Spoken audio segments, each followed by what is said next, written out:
We went and bought some Irish whiskey for tomorrow, and we're watching The Departed to celebrate because we are very respectful Irish loving Very people. respectful Irish Americans.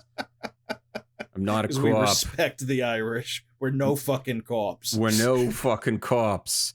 We're not a cop. But you know what we are. But you know what we are. Hey there, everybody. Welcome back to PixelLit. We're not cops. We're not cops. You almost got me with that one, Kevin. You almost got me that time. I almost got you that time. For those of you those of you who haven't been sitting here for the last 25 minutes or so, Kevin and I, we always start these things by just, turning on the microphone and chatting a little bit and that kind of thing. And I actually almost we just had a nice leisurely conversation, and I almost got to the point where I forgot that we're recording a PixelLit. So, yeah. We're recording it's a PixelLit. It's a PixelLit. As our friend Mario would say. It's been a minute since we've recorded a Diablo episode. We, obviously for you fine folks at home, we released episode 1 last week and you're listening to episode 2 right now. But in between, there was like 3 weeks of other shit that we were doing. All of the things happened. Things happened. We had interviews going on, which you guys have listened to by now. We're actually talking to authors now, and that there's something about interviewing the authors that makes you go, I don't know if I want to do another episode this week. That was just so much goodness, and I'm exhausted. Yeah, the author interviews, they're so fun. But they I don't know, they hype me up too much. I get too wound up, and I can't focus. Well, I think it also spoils us because we don't have to do as much homework for those. That's true. For the author interviews, we don't have to read like a quarter of a book. We toss them a question and they talk for a half an hour, and we don't have to say anything. It's beautiful. It's a beautiful system. It's really wonderful. Bless their heart. When Seth was like, I'm just sitting here talking. I'm like, that's kind of why we had you on, man. We want to hear you talk. We hear enough of us talking. People get enough of us talking. You talk for a little while. Take the pressure off. You give that a shot. Yeah. So for those of you listening, only a week has passed by. It's the usual time period that's passed, but it's been off and on for me and Kevin here. So we're going to be a couple weeks easing our way back into Diablo. Let's ease our way back in Diablo, and we left off at chapter 6. That's right, chapter 6, and we're with Norrec, and he's on the Hawk's Fire, and shit is just happening. Norrec is in his head. He's basically just thinking about the past. He is a wistful. We are recording this on the eve of St. Patrick's Day. He is a wistful Irishman basically in this scene, just looking back, Yeah. Just having terrible nightmares, which I'm assuming most Irish deal with on a regular basis, for one reason or another. Yeah. Seeing old dead friends. Yeah. Sadun and and Faustin, his buddies from the past who got their necks broken and ripped out respectively, I believe. Mm-hmm. But that is all interrupted by the fact that the Hawk's Fire is being rained upon with a terrific, old school terrific, terrible storm. Yeah.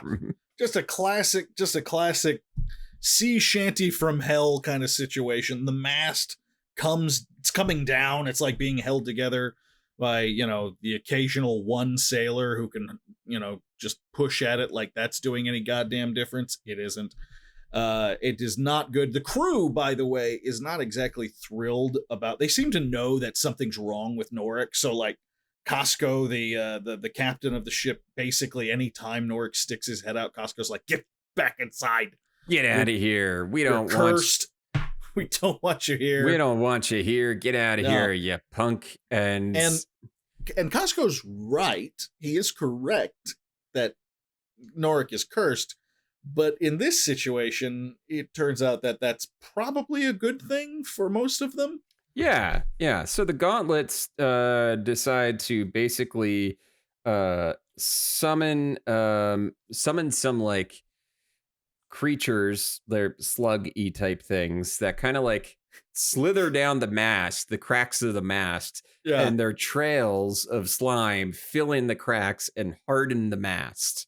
It just all right. We've talked before about how these demons go about everything in the most roundabout, like, Extra, point A to point X kind of a way. yeah. And this has to be my favorite example so far, though.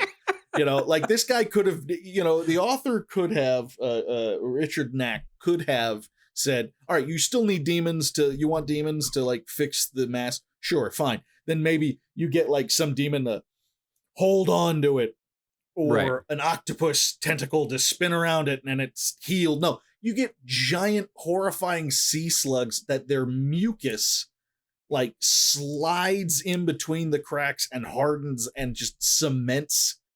It silly putties the shit back together again. Yeah, it's great. It's really gross. That's gross.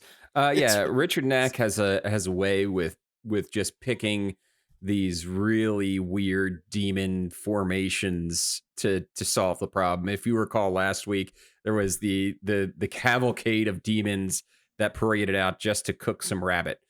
Right. He is in a cursed suit of armor that can summon money and weapons from nothing, but it can't just produce a sandwich. It has to bring pig demons from the bowels of the earth to go and hunt for you. It doesn't even like help him hunt. It would almost make sense. The armor was like, because it helps him fight. Why wouldn't it just like chase down a rabbit for him or something? No, that is beneath the armor. I guess so. This armor fancy. This is fancy armor. It's fancy blue-blooded armor. So Norrec basically just returns to his cabin and is like, well, that happened. Hopefully the crew doesn't try to kill me in their sleep. Dear diary. Dear diary, I summoned sea slugs from the bowels of hell. Why won't Jenny go out with me? Hail Satan. Hail Satan, Norrec. Meanwhile, Kara is stuck in a tree. She is stuck in a tree. Bless her heart. Bless her heart. She's inside of a tree. She's the wrong class for this. She's not a druid, to remind you. She's a necromancer. She's a necromancer. Necromancers can't do shit with trees. Yeah, if she had rolled if she rolled a druid, she'd be fine. This wouldn't be an issue. But she's basically been unconscious for like, what is it? Is it 2 days? It's 2 days that she's been gone. And is just kind of waiting to die in the hollow of this tree. Yeah. And then she wakes up and she basically explodes the tree. Yeah, she magics her way out. Her way out. There's not much description other than her eyes glow and the tree explodes. Sometimes they're very specific on the magic. And sometimes it's just, boom, magic. Come on. I gave you fucking sea slugs in the previous chapter. You don't need any more other than... Yeah, the rubber cement snails were enough for anybody. Magic Lady Magics. Magic Lady Magics. Press X to magic. Press X to... She pressed F to pay respects to that tree. Yeah, that tree is gone. That tree is gone. So yeah, Captain Jaren finds her, lets her know, she's been trapped for like 2 days, and she wants to know, why is this guy so attached to her? Like, she doesn't sense any ulterior motive from him, but she's genuinely curious. Why is this guy so nice to her? And why do you think it is? You're right. It's a daughter. Yeah.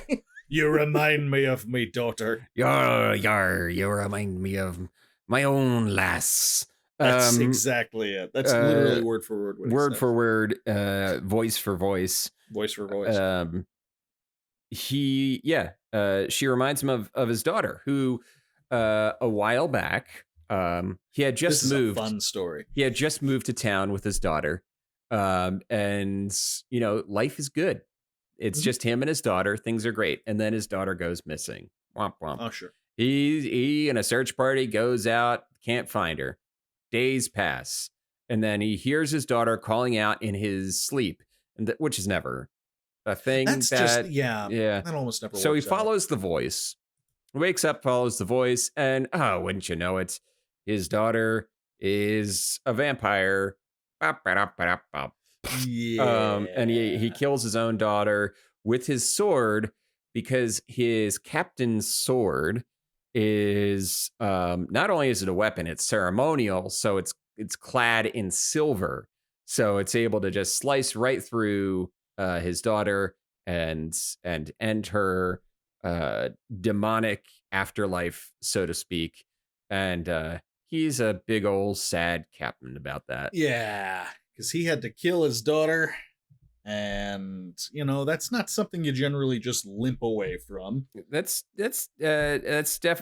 generally something that just kind of like that stays with you, It sticks in your craw, if Sticks you will. in the craw.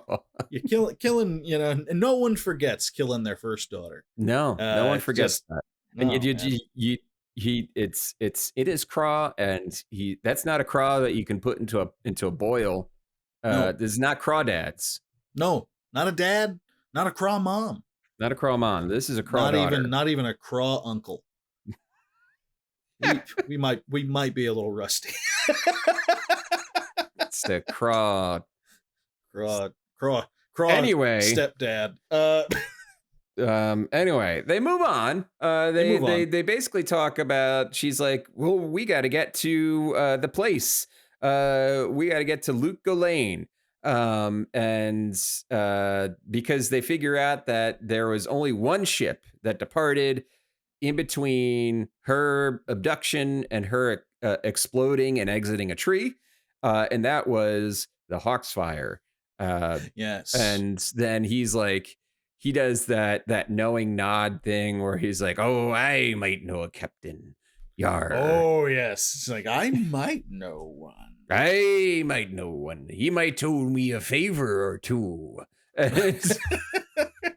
And she's like, oh, you sure the captain will be fine? Aye, lass, I think she'll be fine. I have a feeling he's gonna be very supportive. And at this point, she's like, you're a captain. We get it. It's your boat, right? We're talking about. I think that this boat might be very close by. All right, so it's right around there. I think that you'll find. I know this boat very well. And she's like, God damn it! And then the chapter ends. Keeps winking. the chapter before, like it's like the chapter ends with, and he continues in this manner, and fade to black. Fade to black. Yeah. Next chapter, we fade up on Captain Jaron saying, "Yarr, I think the boat is no." In chapter 7, and Kara's slapping him. Just stop it. Stop it. We get Galliona. Yeah. Who is breasting boobily over there. She sure is. Sure is. If there's anyone in this book who is, that's Galliona. She's talking to the general, and she's basically like, hey, I can do some magic and try to figure out where this stuff is. And the general's like, well, what do you need? And she's like, sacrifice. Who's your worst dude? Who's your worst dude? And General's like, oh, I know. I got a guy. Kind of hilarious too, because like he's so down. Like immediately, she's like, who's your shittiest, whatever. And he's like, oh yeah. Like it's great to know that even among the officers of your army, there's always at least one that they're like, oh, I would totally kill this guy. I would totally have him sacrificed to a demon. So Captain Tolos draws the the short stick. He sure does. He sure does. Shouldn't have made a pass at the boss's daughter at the Christmas party, Tolos. What were you thinking? Damn it, Tolos. Anyway, they bring Tolos in and they sacrifice the shit out of him. They sacrifice the ever-loving shit out of him. Like, she comes on to him asking, like, oh, yes, Tolos, blah, blah, blah. And then she, like, Zazax basically kills him. He goes into his true form. His true form, which is a mantis form. And skewers him like delicious like crawdads. A fish. Like a fish, he says. Or a crawdad. Or a crawdad. Or a craw mom. Mom. Or a craw step uncle. Yeah, one of those. Still not working. So they start... Nah, we'll try it again in another 10 minutes. It'll be fine. It's going to be fine. It'll be fine. We're going to have something funny to say about Craw. Eventually. So they end up prepping the body for a ritual. They're drawing patterns on it in blood. And it brings us back to the thing that I really do love the most about Diablo as a universe in general. It is so satanic panic level. Oh, God, yeah. Evil demons and all that. It's not, they don't need to. They don't go any further in their mythology than good old-fashioned Judeo-Christian demons. Yep. And like, this is the stuff they do with these demons is everything that the preachers were telling you was going to happen if you played D&D in the 80s. This is the shit that Michelle remembered. Yeah, exactly. Oh, I love that reference point. Thank you, sir. Yeah, so they do this ritual with this dead officer, and it summons a deformed demon to them, which this is just a sleepy boy. He is. He's clearly just woken up. It's good to know that demons also nap. Yeah. Because he's just like, what the fuck, man? Yeah. Okay. So it's a dreamer, which is even the demons are a little bit afraid of the dreamers because the dreamers are way more powerful than the demons, except for the fact that they're always asleep, like little sleepy boys. So you don't have to worry about them unless you wake them up. And, right. So they summon a dreamer and we're like, haha, you're ours. And also we brought you a snack and it's the dead body. Like, oh, okay, cool. Because when you're woken up, abruptly, the least you can do is offer people a sandwich. Just a little munch. Just a little something. Yeah. A little something. So yeah, they got Galliona is now seeing the vessel. She is seeing Norrec, and she starts getting Norrec to speak in his sleep. And before he like finishes saying Luke Ghislaine, she gets pulled out of the dream. Yeah, because she's asking him questions. What's your name? What's the name of the ship? Where you go? He's starting to tell her the location. And then Zazax fucks it all up. Fucks it up. He just like they literally describe it as just his presence, kind of like the shadow of him washing over the unconscious form of Norrec, and Norrec wakes up and basically pulls a what the fuck, like you ever woke up and you were holding your breath in your sleep. And you're just gone. That's exactly what just happened to Norrec. That's and he was talking, and Zazax like, I was gonna stab him a little bit, because I thought I could help. I thought this was a team project. I thought this was a team. And Galliona's pissed. Like she is furious. Oh man, they're out of the dream sequence, and wouldn't you know it, the dreamer has taken the body for a little snack. And Zazax mentions this Captain Tolos will suffer a terrible after death. And like, I don't know what he's going to do to him, but he's going to do it to him forever. And it's probably not going to be, it's probably not good. All because whatever it is, he's going to, it's kind of unfair, really. You're like, Tolos is like, hey, I just kind of sucked as an officer. I didn't do any hell-worthy shit, did I? No, it doesn't matter. It doesn't matter. You're going to hell. We need you to go to hell. So it's really it's pretty fucked up. It is fucked up actually. Because it's like they didn't get what they wanted, and this this guy is in hell forever just with the dreamer. Yeah, it's not. He's like, I didn't ask. Oh, god damn it! Like, them's the breaks. It's so unfair. Galliona puts together the puzzle that loot can only mean Luke Ghislaine. After a few moments of being worried that she couldn't figure out that really hard puzzle. Yeah, Sherlock Holmes was not required to put these pieces together. Let's just say that it's the town that begins with loot is the loot. Place that they're going. You're gonna remember. It's like in a final moment, someone says, "Is Stan?" and cuts off, and you're like, "Oh, could it be Istanburg? Gosh, possibly Istanville." Yeah, well, I know it's not Constantinople. It's nobody's business but the Turks. That's what it comes down to, really.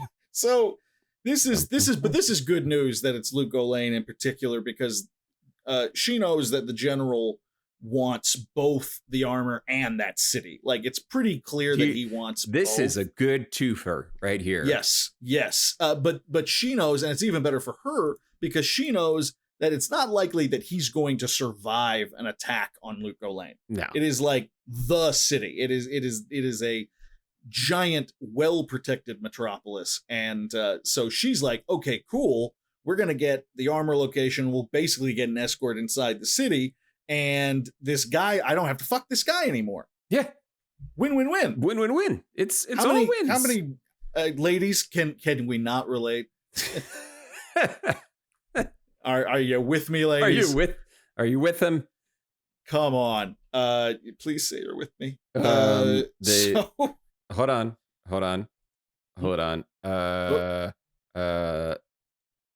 Here we go.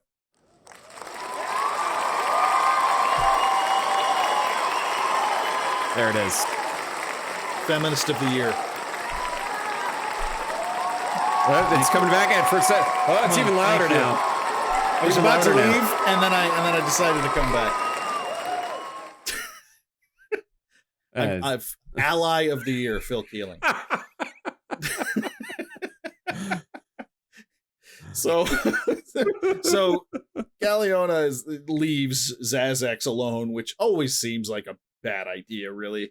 Because that gives him time to think. And so he starts thinking of the advantage to getting rid of Galliona. Like, basically, like, we know where the armor is, so what if the armor doesn't make it to the city? So he's got a plan in mind. He has a plan. Yes. Don't like that. Anyway, Norrec wakes up and he's like, "Oh, what the heck was that?" That was a hot lady in a shadow. There's a hot lady in a shadow. It's usually just the shadow. What the fuck's up with my dreams lately? So he exits and he's like, stretching himself out as much as he can. He gets out on the deck and whoops, wouldn't you know it, the crew has abandoned ship. Yeah, the crew is gone. I love this detail. They took one look at the silly putty sea slugs and they were like, absolutely not doing it, and under no circumstances. And poor Casco is just like has to man the ship by himself. I know what you guys are thinking. Not everyone is a sailor or anything like that, but I'm sure a lot of you are thinking, can you sail an entire ship all by yourself without a crew? No, you can't. The answer really can't. Is absolutely not. You cannot do that. Absolutely not. So they're basically just kind of like, there's nothing to it. There's nothing for them at this point. It's fully empty. Everyone's left. And so Casco like refers to him as the Demon Man, which I wonder how he got that nickname. Yeah, it's clever, Casco. The sailors basically made it clear that they would rather die at sea than deal with your satanic ass. And now I've got to somehow get this ship to somewhere where I'm not dead. Like, that's the whole plan. Somewhere else. Even though Casco is like a stiff breeze away from being a skeleton himself. Absolutely. He's not. Casco's never doing well. Like, He's Casco is never always on doing the well. verge of doing badly. So they're basically debating the merits of whether you can sail a ship by yourself when a giant monstrosity from the deep attacks the ship. Yes. And I know what you guys are thinking. You guys are thinking, wait, wasn't Zazax just hoping that something would maybe sink this armor to the bottom of the sea? Yes. Yeah. Yes, he did. I wonder if these two things are related. It couldn't possibly be. No, not sometimes, at all. Kevin, in life, sometimes things just happen. Norrec had never seen or heard tales of any creature akin to this ungodly abomination. Basically, the way it's kind of described is like it's just got a shit ton of tentacles and a red sphere in the center. And I just think of like a biblically accurate angel. Like, yes. The only thing is missing is just like eyeballs everywhere. There's eyeballs everywhere, and it's saying, "Be not afraid." Right? Why doesn't anyone ever listen to my advice about not being afraid? Do I have not enough warmth in my voice? Do I have something in my teeth? Right. Oh, wait. Maybe it's the teeth, actually. It might be the teeth. My teeth of eyeballs. I have eyeballs on my teeth. I feel like eyeballs shouldn't be sharp. That feels wrong. Sharp eyeball. Sharp eyeballs. Something to ponder as you go to sleep tonight. Yeah, enjoy that one. Enjoy that one. Take that one to bed with you. So basically they have to fight it. They have to fight the thing. And Norrec basically starts casting lightning bolts at it. Well, without meaning to, of course, because nothing is in his control. The armor basically starts doing some stuff. Because the armor doesn't want to end up at the bottom of the sea, because then it loses all of its agency because Norrec dies. And the literal plot armor will be gone from the story. Literal plot armor the armor will lose its plot armor. And the armor. Right. Yeah, exactly. And we cannot have that. Cannot have that. But we get left off on a cliffhanger as Norrec basically he gets dropped by the beast and is heading straight down into the deck of the ship.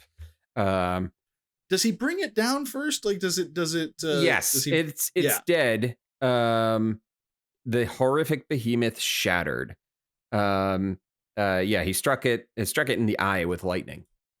Right, there we go. So that's a thing. So yeah, he's falling. Chapter 8. Chapter 8.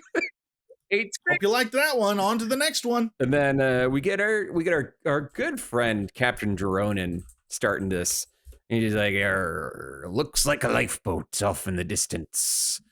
At this point, this is the first thing he said that isn't related to casually hinting that he is the captain of the ship. He's a captain of a ship that they are currently out now on. They're out to sea, and he's like, there's a lifeboat over there. Yeah. By the way, I know the ship's owner. Wink, wink, wink. And then that's the end of that chapter. That's chapter 9 is. So they find a lifeboat. They find a lifeboat. They pull up the lifeboat, and there is a dead body, and it is a desiccated husk of a dead body that they pull up from the lifeboat. And they think it's from the Hawk's fire, but it's like we're only like 2 days behind the Hawk's fire, or we're not that far from the Hawk's fire. This person could not have dried out and decayed this much in a couple of days. So Kara, being a necromancer, thank goodness for that. Necromancers, dead bodies, they are a hammer, and dead bodies are just nails. You know what I mean? They just pretty much. They were like, well, gotta resurrect him. Gotta do what we gotta do, I suppose. Yeah. Captain Geronen's like, yeah, I'll stick around and watch this. And every time she does something, seems interesting. He's like, it seems interesting. But then every time she does something, he's like, oh, whoa, what are you doing there, lass? And she's like, shut the fuck up, old man. Yeah, he really does kind of like they make it abundantly clear by now that he's good people. Yeah. Like he's she's lucky to have found him. He's a nice guy, but she's a necromancer. Like this is literally her job, and he kind of questions her a lot here. Yeah. He is necromansplaining. Necromansplaining. There it is. Oh, I'm so glad you found that. It was right there. Beautiful. Just love it. Captain Jerome necromansplains. So what they get out of the corpse was that first the demon attacked the lifeboat. The tentacle demon attacked the lifeboat, and sucked the life out of this dude to figure out where the actual Hawksfire is. Which is weird because you'd think that the Hawksfire would be easier to find first as a bigger boat than a lifeboat rowing across the ocean. Yeah, you'd think it would be a little, but apparently not. Apparently not. So they get confirmation that the armor, Bartok's armor, the red armor, is on the boat. And Kara basically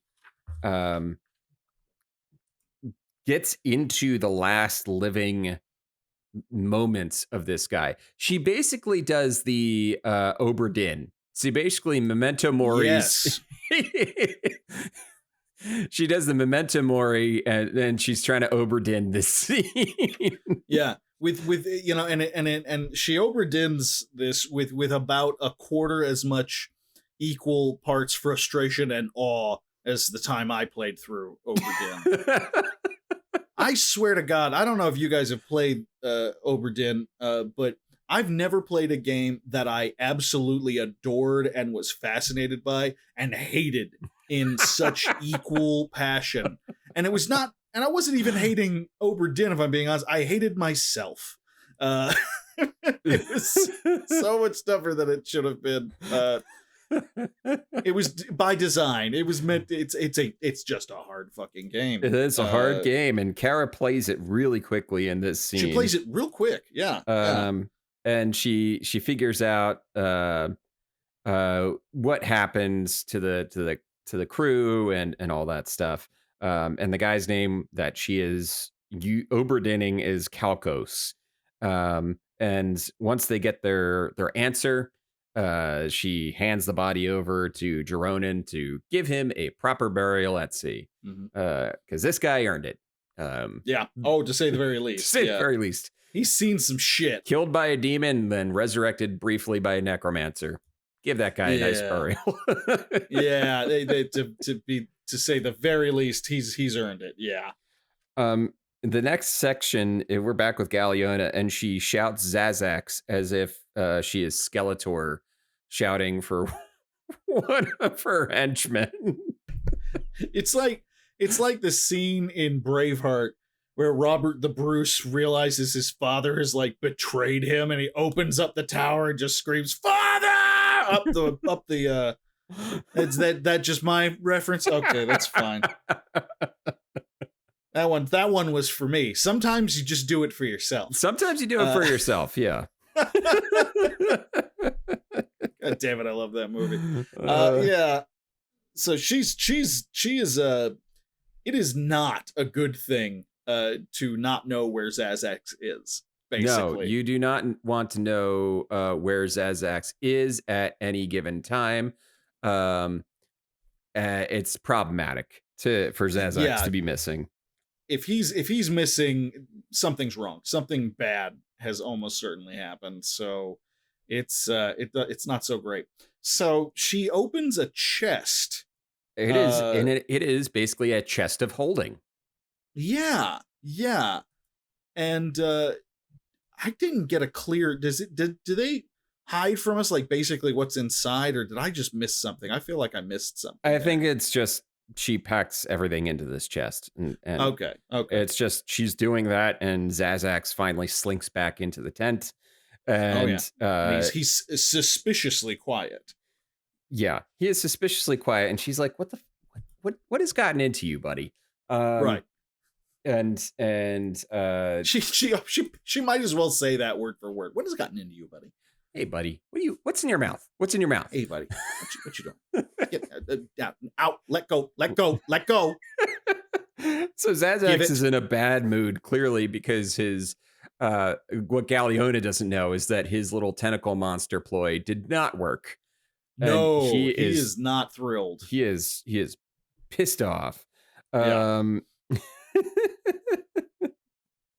she gets really in his face about like, where were you? What was going on? And he kind of threatens her with his claws. Like he doesn't do anything, but he really, brings these claws to bear and kind of scares the shit out of her. Yeah. She's like, what the hell is up with this guy? Yeah, because he's never done, because we get a little look into their lives. They have this pact, essentially, and right. They can't hurt each other, essentially, not directly during that pact, but it's clear that both of them want out. At this point. Yeah, they're both clearly thinking they of need a divorce. To get rid of the other. They need a sorceress demon divorce. They need a demon counselor of some kind to get them through this. I agree. And and we're left with Galeona wondering, she's never seen him like this what's before. Gotten into Zazax? He's normally so like lighthearted and cheery. Yeah, and friendly. And friendly. Just a peach of a man. So she's really concerned, like, because if Zazax is freaked out by something, then they might really have a problem ahead of them. Yes. In chapter 9, we're now in chapter 9, and Norrec wakes up from falling to the deck, and basically Casco is like, well, we're stuck, kind of. The ship is damaged, but the ship is always damaged. It can still sail, but can't do much with just the two of us. And then the plot armors the ship. Yes. It's kind of, I actually really love this, because it really is the moment where you kind of expect Norrec to like throw his hat down and go, come on. Because Norrec's not dead. He wakes in the cabin. The captain's still alive. They're like, well, what can we possibly do? The only thing at this point, without someone to steer and other people to take care of the sails, we're just going to go in circles until we dehydrate or whatever. And so they go out, they check the helm of the ship, and the wheel is turning itself like an invisible sailor. And the plot armor is also put a few points in sailing. It put a couple points in sailing. It didn't think it would need it. That's why it hired the crew, but it's really glad that it did. On that you gotta be sheet. It's good to be safe. It's good to be safe. It's good to min-maxing only gets you so far. You have to have some random skills in there too. For situations if only just like for this. Flavor. If only for flavor. If you min-max, let me tell you, min-maxers are lame. Like, so lame. It just like have some random skills in there. Just like put a write down on your character sheet that your character has a thing and has some points in baking. Well, yeah, exactly. It's just shit like that. What's a more fun character, I ask you? Look, we all love your dwarven fist fighting pugilist, straight up fighter boxing legend. We all think he's the coolest. But what's more interesting, that guy or that guy who also moonlights as a florist? Huh? The answer is the latter. Always go with florist. Florist, baker, dancer. Just throw some of these skills in there. You're going to have yourself a good time. Way more fun. And one more thing, min-maxing only goes as far as your DM will allow it. Exactly. Because if you min max in one of my games, I swear to God, you're going to be relying on those mins more than those maxes. I'll tell you what, man. I think we're lucky. I think about that every now and then. I think we're lucky in the sense that we don't really have those kinds of friends. Yeah, that's true. We don't run with that kind of a crowd. So, listen, all I'm saying is slap your local Munchkin gamer. Right. Slap them and tell them Phil sent you. Phil. Anyway. Don't explain any further. So basically Norrec is talking to shadows. He thinks he sees Faustin and Sadoun. And they're there, maybe, probably. They're looking, and we get the appropriately dramatic lightning. Yeah. And they disappear. And Casco's like, who are you talking to? What's going on back there? Shut up. Yeah. It's actually, he's not joking, ladies and gentlemen. Like, it really does go down like that. Like, he starts calling out for them. He's like, Faustin, Sadoun, like he's calling out for him. Caskin has no patience left. He's just like, I am done with you. Shut up. Like,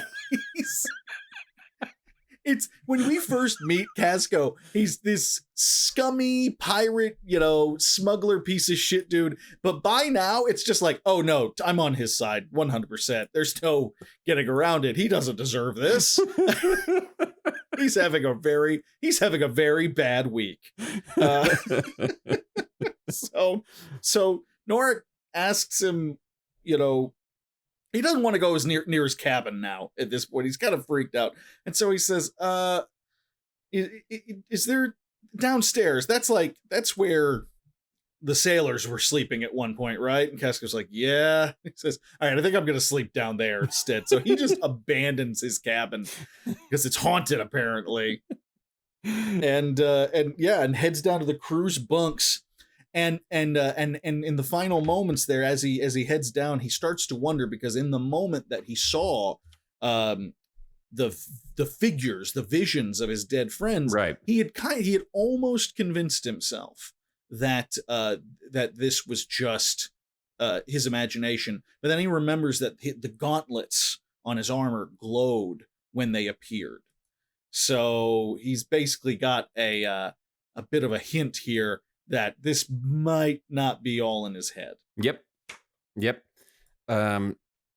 We get a scene change, and Galliona and big bad evil man General Augustus Malevolent.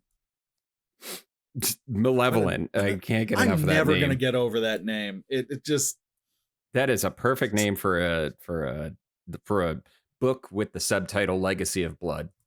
Yeah, I'll say that. General Evil McBad Dude. Like, Evil McBad Dude. It's like that. Just cut straight to the chase. God damn it! It's about as obvious as it gets. He was born Vile McFartface, but he changed his name to Evil McBad Dude. Yeah, well, you want sometimes you want something with a little more subtlety. What was that joke from Robin Hood Men in Tights? Oh yeah, your name's Latrine? Yeah, used to be Shithouse. It's a good change. Good change. I was just thinking of that movie today. Oh my god. God bless you, Mel Brooks. You saved us all. Gosh. So, General Shithouse McNasty, he's leading the army towards Lut Ghislaine, presumably, while wearing Bartuk's helmet. Yep. Which I'm sure there are going to be no side effects of that whatsoever. There are no side effects of wearing Bartuk's helmet. Bartuk's helmet. No. Do not look directly at Bartuk's helmet. Do not mock Bartuk's helmet. Not good. Not good. So basically he starts talking as if he is Bartuk, and Gallion is like, yeah, this might not be so great. And he actually starts barking about another city's name. And they're not going to the city. He says, this time June will fall. And she goes, June? She blurted, her tone incredulous. She knew that he had never been to the fabled, Kejistani Temple City, had never yet been across the sea to that land. In addition, Augustus Malavin had been an only child, and he mentioned a brother that betrayed him, and an unwanted bastard at that. Yet, someone else Galeona knew of had not only been to fabled Bizjun, but had sought to conquer it, to destroy it, only to be thwarted in the end by his own brother, Pee Wee Hermit. No, it's Bartuk. Bartuk did it. Yep. So clearly, he's losing track of his own life, essentially. Right. Yeah, he is. And meanwhile, I feel like I missed a sentence here. Why does her ring start to melt? Okay. So she starts getting, being suspicious, obviously, of the helmet that he's wearing. She's like, well, the only thing that's really different from normal, he's always been a freak. But the only thing that's different from the normal freaky, atrocious Mick Humongous that I know and love is he's wearing the helmet. So she uses this magic ring of hers to, basically in the magic verse, sends out these tendrils that are meant, basically she's kind of casting Identify on the helmet.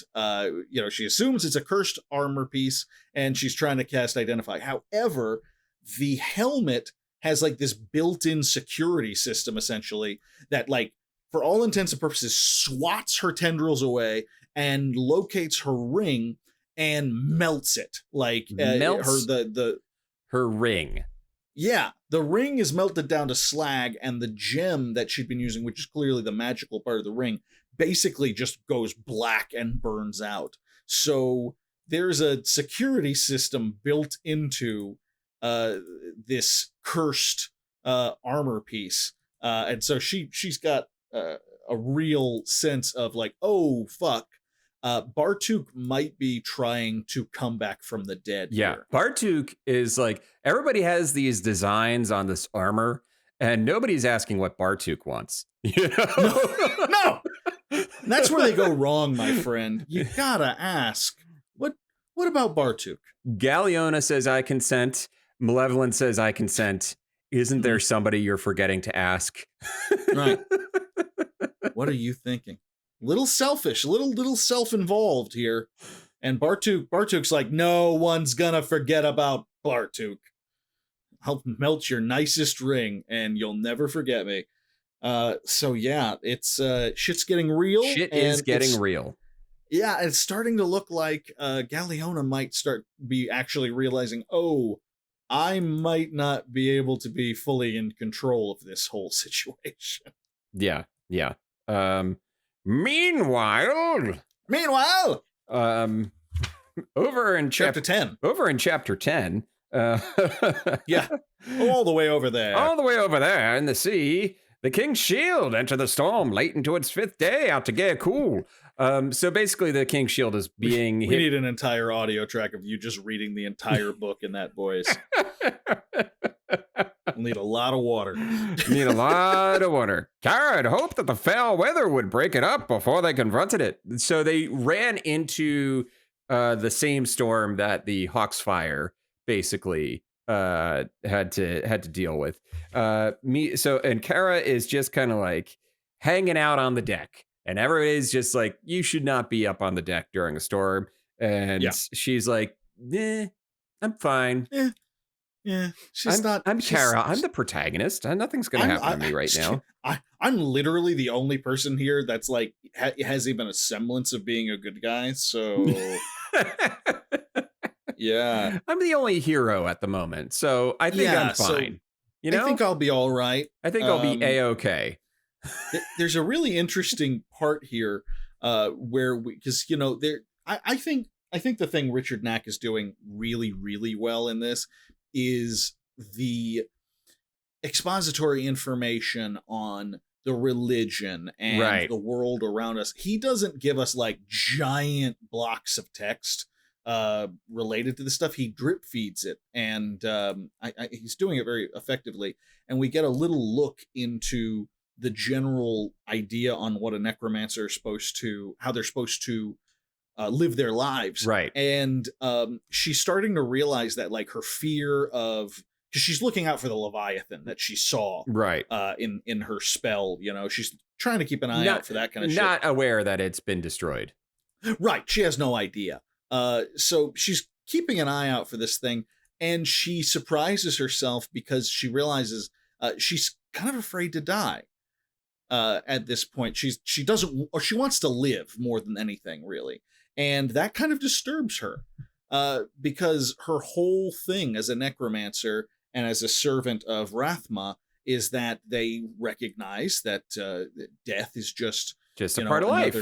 Another part of life. And so and you would think that not just as a necromancer, but as like a wholly religious necromancer, that person would have zero fear of death. Right. That it's like, oh God, no, there's no just fear another of death. stage of life that you go through, you know? Right. There's nothing to be afraid of. But she surprises herself in thinking, oh, I'm actually, and she, I think her understanding of it is that she says, you know, this proves that I'm probably on the right track. Right. You know, that she's doing the right thing. I found that to be a really interesting bit of writing. Yeah. It's good. It's the amount of stuff he fits in between moments is really neat. Which, you know, obviously, because here's the thing, I've played Diablo a number of times, and I'm never entirely sure about the lore of it. It's just I press the button and kill things. Yeah. You got all the reading and the little audio logs and everything, but yeah, they're a little disjointed at times. You're like, I just need a new helmet for my character, so I think I'm just gonna keep moving. Yeah. So they're basically just sailing. There's they're basically having some trouble with the waves. Somebody falls over. And we do get a glimpse at the idea that the sailors are being very respectful of her. Yep. They make a point of saying that like one guy kind of hit on her in like it's kind of embarrassing the way they describe it. It's kind of like he hits on her, but it's kind of in a very mild mannered sort of way. Yeah. Well, aren't you a looker? You know, right. And she just kind of very calmly, you know, says no, thank you, and he backs off. And that's how all the sailors, they make a point of saying like, okay, look, I think we all know what the stereotype with sailors are, but these sailors are very nice. So it's an interesting detail they throw in there. Yep. So they get through the rough waters, and basically Mr. Draco is just keeps like saying, "Hey, could you get away from the railing, please?" And she's like, "I'll be all right." And this happens like 3 times in this chapter. Yeah. And he's like, "Okay." And in his mind, I can just imagine like, this is not how the fucking sea works, lady. It's not me out, lady. This isn't good. Nobody, please just get away from the railing. Right. Begging you. So yeah, she eventually returns to her cabin. And let's see, she wakes up, and she is greeted by finally the 2 revenants. Faustin and Satan are here, and they have, I don't know why they changed ships, but they're here now. They're with Kara, and they're flashing her dagger at her. Right. They literally, and they don't do much at this point. They literally just show up, leer at her, show her that they got her knife, and say, "It's good to see you again." And that's it. And that's the end of that section of the chapter. Norrec, meanwhile, finally arrive in Luke Galane. Yeah. And there's I love I the love old it. man. The old man who's sitting on the dock says, "Oh, the Hawk's fire tricks its fate once again," as if people are Right. sitting there taking bets on it. You know? Oh, I'm sure they are. They're basically used to the idea that this thing is going to be a piece of shit coming in. It's clearly going to have barely made it by the skin of its teeth. Yep. And so when this thing shows up with no crew and it's like, oh, so you had to call on the snail demons to hold the mast together again. I wouldn't be surprised if that part they were even like, seen it. Seen it. No big deal. That's happened before. So Yeah. Norrec decides, he's like, I'm out. Thanks for everything. And he tries to be nice. Like, he tries to like shake Casco's hand and I'll hit Casco in no words necessary, but basically he's like, fuck off. Casca just please go away. I curse the day I met you. I curse the day you were born. I curse the day your grandfather met your grandmother. Please leave me alone. I'm going to drink myself to death over the course of the next 3 days, and I do not want you here. So that's amazing. I think that's a wrap on. I think we can assume that's a wrap on Casco. I think let's assume that's Casco's, and what a wrap it is. He gets a solid 60 or so pages of action, and he's like, you know what? I am self-selecting right out of this book. He's like, I'm good. Thank you so much for your time. Piss off, all of you. So Norrec basically wanders over to a bar that he is told of. And in the intervening pages, we get a lot of like stuff about the types of buildings that Luke Ghislaine, that there's dungeons with gold, all that good stuff. And Norrec basically has control over himself as he's walking over to this drinking establishment. Yeah, he's kind of surprised too, because he's, first off, this city is this, it's Constantinople. We made the joke before, but, yeah. But it's like it's this highly metropolitan area. Merchants are coming out, and he's kind of admiring it all, and marveling at the idea of, hey, I'm just walking right now. The armor's not trying to do anything. It's not trying to lead me anywhere. So he starts thinking, I should maybe find a sorcerer or someone else who can help me get rid of this armor, because clearly I'm cursed in a very big way, and so maybe someone will be able to help me out here. Exactly. Basically, they so he orders some food. I like this scene because he orders some food and like the armor doesn't pay right away. Right. Oh, I loved this scene. Oh, this scene was freaking hilarious. He's like, he orders some food. The girl brings it back and is like waiting for him to pay. And he's like, keeps opening his hand, hoping that the money falls out. Yeah. And she's just like, hold on, wait, it worked last time. Yeah. And she's like going to go over and like get security. And then finally, like a pile of coins falls out of his palm. Right. And it's fantastic. And he basically realizes that the armor is reminding him who's boss. Yes, exactly. Or some sort of like, long-winded examination on this is what you get when you rely on armor welfare. I don't know. It's a really funny moment. And it's made even better by the fact that like Knack is very good at it's very evocative description of like, clearly he hasn't had like a good meal in a long time, and the meal looks incredibly good. Like the food smells good, it looks good. It's a wonderful restaurant, all that good stuff. Yeah, it's this, he has this little brief moment of comfort. Yeah. A little like literal comfort food in front of him, and the armor's like, oh yeah, how are you gonna pay for it? Was I expected to pay for that for you? Yeah. Oh, very convenient. That's nice.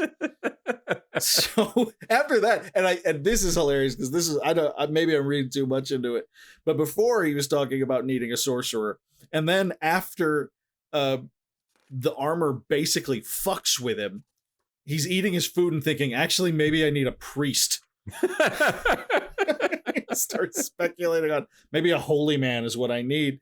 And so he asks the waitress about like what's around here, what are the sights, and she starts listing off, you know, the palace and this museum and all that shit. And then she mentions this cathedral, like a giant cathedral, and you can tell he's like, aha, that might be the one. Actually, that's the place to go. Right. So he eats his meal, he leaves, and he continues on. He gets a bunch of guards walk in. Right. And kind of start giving him the hairy eyeball, and he's not feeling really great about that. So he ever so casually asks the waitress, "Do you have a back way out?" And she went, "Yeah, right over there." He keeps like tipping her. At this point, he just keeps tipping her every time she does something. Just giving her money. And I suspect that this money is illusions, by the way. So I feel kind of bad for her because he keeps giving her like the biggest coins that he has. Yeah. And she's clearly just really impressed and thrilled at all this money he's giving her. And I can't help but think that like in an hour that money's just gonna disappear. Right. Just imagine her going home to her husband and being like, we can get a new home. We're gonna get out of this shit splat town. And then like with what? It's like, what? Where did it go? Yeah. Just starts freaking out. So he gets he tries to get away, and the guards take him. They are pretty interested in whatever the hell he's got going on. They're like, and basically the armor's like, yeah, we're gonna allow this, you know. Yeah, armor doesn't do shit. Armor's been killing people in the past. Killing people for less, for way less. Absolutely, won't let him touch him. The armor killed somebody who had disengaged from the fight, ran away. Right. The armor then summoned a demon to go get the guy. Like. And now he's like being led by the arm by these guards, and the arm is like, this seems intriguing. Yep. I wonder what happens next. So basically, he gets brought to a Vigerai, basically like Faustin, a Vigerai, and basically this Vigerai had cast a spell on the guards. The guards walk away, not remembering everything, and basically we get left off with a threat. The Vigerai threatening Norrec. If you hope to live, Westerner, you too will do as I desire, exactly as I desire. And that ends chapter 10. So we have a new we have a new dude in the mix. New dude in the mix. We got some serious cliffhangers going on in here too. I feel like every chapter is ended on some sort of a cliffhanger. It's been pretty good. Pretty good shit. Pretty robust in terms of cliffhangers. So we are now at the end of chapter 10. What page are we on? We're almost halfway through the book. Yeah. We're well, actually, you know what? We're pretty much solidly halfway through the book. Yeah. So I think we got a couple of episodes left here. Yeah, this book, you know what's funny is this book is it's pretty overall it's pretty long. It's got a lot of stuff going on, but it moves at a pretty quick pace. Yeah. There's not a lot of fat in it. And when there is, it's all laying the groundwork for like just context and like, oh, this is a little bit about the history of the town.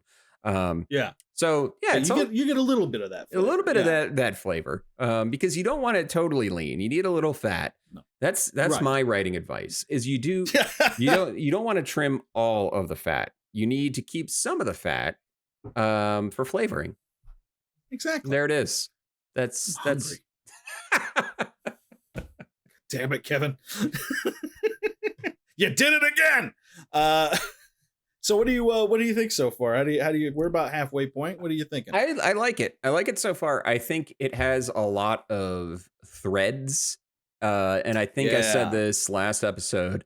it has a lot of threads, and it kind of, I feel like it opened even more threads with the next five chapters. He hasn't closed any just Nothing's yet. been closed. It's just more have been opened. And Right. so I'm curious as to what that's going to entail, like over the next, the second half of the book. How are things going to be tied off in the end?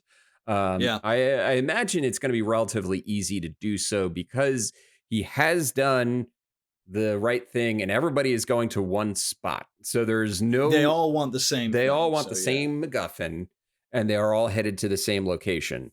Norrec is just the first one there. He has arrived first, and everybody else is on their way.